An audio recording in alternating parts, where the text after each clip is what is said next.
अगर collector ma'am की अब बेटी होती तो क्यों इतना दिन तक वो उनका अंदर ही रह देती। राजस्थान में एक जिंदगी को बचाने के लिए 10 दिनों से लगातार मशक्कत चल रही थी। जमीन की खुदाई, एनडीआरएफ, एसडीआरएफ, रैट माइनर्स, पत्थर काटने के औजार, जिससे जो बन पा रहा था वो किया जा रहा था, इस उम्मीद से कि 150 फीट नीचे फंसी बच्ची बाहर आ जाएगी। 10 दिनों तक चली दिन रात की मशक्कत के बाद बच्ची बाहर तो आई, लेकिन तब तक उसकी सांस रुक चुकी थी। बच्ची की उम्र थी महज 3 साल। अपनी जिंदगी के लिए बच्ची लड़ी, खूब लड़ी, लेकिन 3 साल की जान एक अंधेरे गड्ढे में आखिर कितना इंतजार करती। घटना राजस्थान के कोटपुतली की है। 23 दिसंबर की दोपहर 3 साल की बच्ची चेतना खेलते हुए 700 फीट गहरे बोरवेल में गिर गई। पहले तो घर वालों ने ही उसे किसी तरह बाहर निकालने की कोशिश की, लेकिन जब लगा कि मामला हाथ से निकल रहा है तब प्रशासन की मदद ली गई। 23 दिसंबर की रात एनडीआरएफ और एसडीआरएफ की टीम घटनास्थल पर पहुंची और रेस्क्यू ऑपरेशन शुरू किया गया। अगले दिन की सुबह हुक लगाकर बच्ची को कुछ फीट ऊपर की तरफ खींचा गया।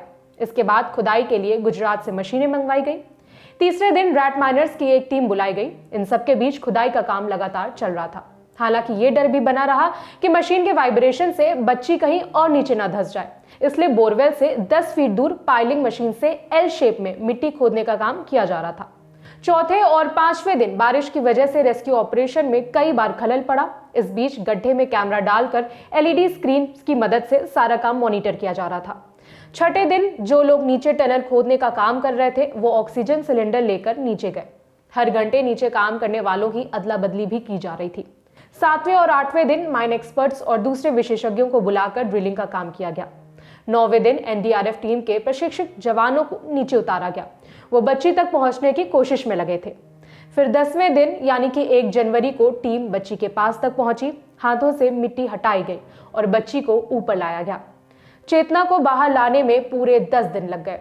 इसके तुरंत बाद उसे एम्बुलेंस से कोटपुतली के बीडीएम हॉस्पिटल ले जाया गया, जहां डॉक्टर ने उसे मृत घोषित कर दिया। बालिका जब यहाँ पे लाई गई, अंदर उसको इमरजेंसी में शिफ्ट किया गया। सेपरेट एक रूम हमने उसके लिए तैयार कर रखा था, जहाँ में बालिका को एग्जामिन करने के लिए एक स्पेशल एक बेड हमने तैयार किया था, जिस बेड पे उनको जो डॉक्टर्स की टीम है हमारी, उन्होंने उनको एग्जामिन किया, बच्ची को देखा, अपनी फाइंडिंग्स डाली हैं। और फाइंडिंग्स डालने के बाद क्योंकि बच्ची जीवित नहीं थी तो उसे मॉर्चरी में शिफ्ट किया गया है और अभी उसका जो है पोस्टमार्टम हो गया। बच्ची के घर वालों का आरोप है कि प्रशासन ने काम में तेजी नहीं दिखाई। अगर वो पहले दिन से ही एक्टिव हो जाते तो उनकी बच्ची को बचाया जा सकता था। परिवार का आरोप है कि कलेक्टर एक बार भी घर वालों से मिलने तक नहीं आई। 28 दिसंबर को बच्ची की मां ने मीडिया से बात की थी, जब उन्होंने कलेक्टर पर लापरवाही का आरोप लगाया था। अगर कलेक्टर मैम की अब बेटी होती तो क्यों इतना दिन तक वो उनका अंदर ही रह देती। थोड़ी सी भी कन्या के प्रति रहम को ना, कम से कम मेरी पुकार ना सुनो तो कन्या की आत्मा की पुकार सुन लो। मेरी बेटी ने जल्दी से जल्दी निकाल लो, ते भगवान के सम्मान सो मेरे लिए।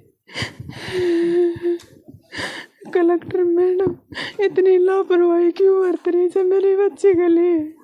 अगर तेरी बेटी होती तो क्या इतनी लापरवाही बरतती तू? चेतना के साथ जो हुआ वो पहली खबर नहीं है। ऐसे ना जाने कितने बच्चे हैं जो बोरवेल या फिर गड्ढे में गिरकर अपनी जान गंवा देते हैं।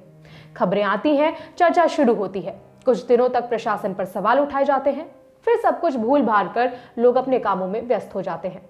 नींद से दोबारा तब जागते हैं जब कहीं और ऐसी घटना फिर सामने आती है। बच्चों के नाम बदलते हैं, उनकी उम्र बदलती है, जगह के नाम बदलते हैं, लेकिन कुछ नहीं बदलती है तो वो है ये तस्वीर। इन मौतों का जिम्मेदार कौन है? सरकारें, अधिकारी या पूरा प्रशासन? ये सवाल हम आप पर छोड़ते हैं। मेरा नाम है विभावरी, देखते रहिए दी ललन टॉक।